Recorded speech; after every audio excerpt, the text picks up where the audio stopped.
How do you identify the altars which control a city? This video is for you. Now, cities are not controlled by politicians. Cities or nations are not controlled by powerful individuals. No, cities are controlled by altars. There are altars which control cities. And once altars are raised, gates are possessed.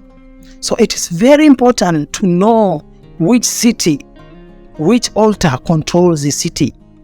When you go into a city and you don't know the mystery which governs a city, you will fail. Every city has a mystery that governs it. Everywhere, every region has a city that governs it. Every region has an altar that governs it. Even in the Bible, Paul is telling us we wrestle not against flesh and blood, but against principalities. These principalities are demonic entities controlling regions. These are demonic entities in charge of regions. So even Paul knows that regions have demonic entities which control them. Now this can explain the reason why a company can be successful in a certain territory. But the moment they go to another territory, they find it hard to experience breakthrough in that particular territory. Why? Because that territory is different. It has different laws that governs it. This is very, very important also for ministers of the gospel.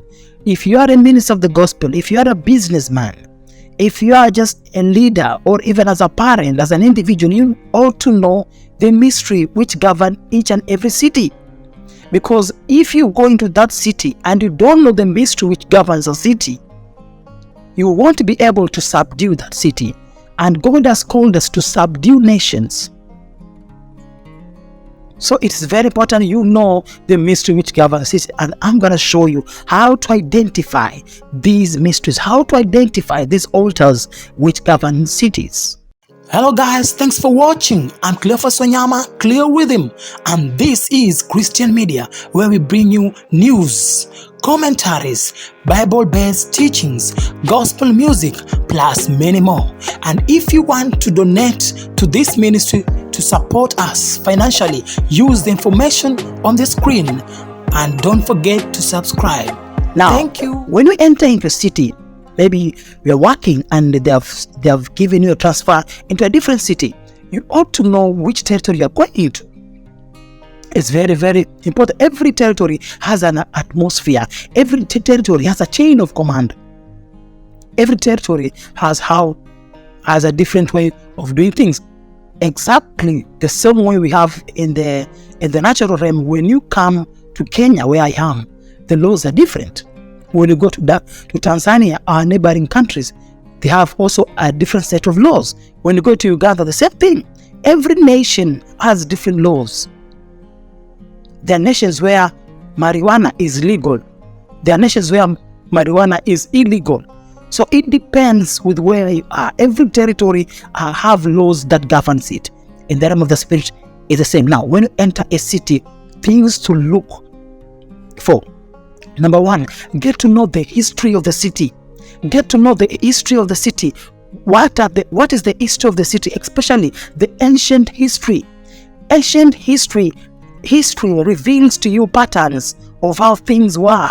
You know, when you study the patterns, you are able to know how things behave in that city. So you'll be able to know what you're going to deal with. Now, if you go into a city and find there's so much prostitution, or maybe there's so much poverty, or there's so much crime, understand? You go and check in the patterns. How was it before?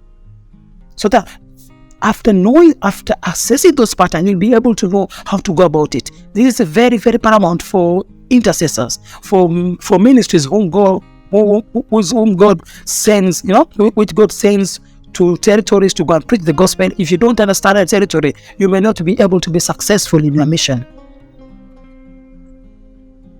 So understand the history, study the history, the lifestyle of the people. How is the lifestyle of the people? But after studying the history, the life patterns of the people, they are founding fathers of that city. Founding fathers of nation play a very big role in establishing altars of that particular nation. What founding fathers do in a nation establishes altars which affect that nation. So it is important to know what covenants did the founding fathers enter, either with God or with the devil, concerning the city. So that's why you need to know, to go and study the history of the city, how the city was, how they used to trade, how they worshipped, how they waged war. Were there witchcraft before? Study the ancient history of the city. You'll be able to know the pattern. You study the patterns. You'll be able to know the altars which are dominant. Another one, number 2, after studying the history, the natural resources around the city affects it so much. Is your city near an ocean? Is your city near mountains? Is your city near rivers? Water bodies tend to affect cities. Cities which are near water bodies, you'll have so much activity of marine spirits because of the water bodies. Now, when God sent Moses to Egypt, the first miracle which Moses did after turning the stick into a snake was turning water into blood. It was necessary because God needed to hit the Nile. The Nile River was the source of power for the ancient Egyptians. The Egyptian people, they used to draw power from the Nile, from the marine spirits, to do whatever they wanted to do. So by God sending Moses to hit the power base of Egypt, which was River Nile, by turning it into blood. So before Moses did anything, God first made him to turn water into blood, meaning God had the plan to hit the power base of Egypt to paralyze them. Then Moses would continue. It's very important. So when you study the story, you think it's only turning water into blood. No, the River Nile was the source. Was the source of demonic powers from the Egyptians. So God had to paralyze them. It's like when you are, listen, when a nation is at war, for instance, the issue of like Russia and Ukraine, what a nation does, they look for your major source of power. They hit it. If they can hit it, they hit your major source of power so that they can paralyze you, so it will be easier for them to conquer. So the same way Moses did. Moses went and hit the River Nile. River Nile was a source of power, demonic power, witchcraft power for Egypt. So is your city near a river? You need to deal with those rivers spiritually. And I'm going to show you in my next video on how to overcome these altars. Today, we're just saying how we're going to identify. Is your city near oceans? They tend to affect marine spirits, queen of the coast, jinns. They like to operate where there are water bodies. Is your region near mountains? There are demons also dwell in mountains. There are demons who dwell in forests. So it's very important to know what are the natural resources, what are the cultural practices of the people. Another thing, what are the religions which are found in that city? Do they have Christianity? What kind of Christianity? Is it Roman Catholic? Is it Pentecostalism? Do they speak in tongues? Are they, fire Christians, not just lukewarm Christians? Those are the questions you ought to ask yourself anytime you go to a city. Another thing, do they have Freemason halls? If you find Freemason halls in any city, know that there's an altar of Freemason. Do they have mosque? When you see mosque, that's an altar of Islam. If you see temples, those are altar of Hinduism or Buddhism or whatever. Those are the altars you know which are found in that place. Now, the last thing to know the altars, to identify the altars which control territory, is the economic setting of that place. Which group of people are the richest in that city? Which group of people control the economy of that city? If you find Muslims are the one who control economy, know that the altar of Islam is strong. If you find Hindus are the one who controlling the economy, know that the altar of Hinduism is strong, regardless of how much you pray. Whoever raises an altar controls the territory, controls the economy, controls the spiritual atmosphere, controls everything. So it's very important to know that. So, who is the governor of that city? Who are the leaders of that city? Who are the billionaires in that city? Who are the people who control the economy? Who are the people who own the most shops?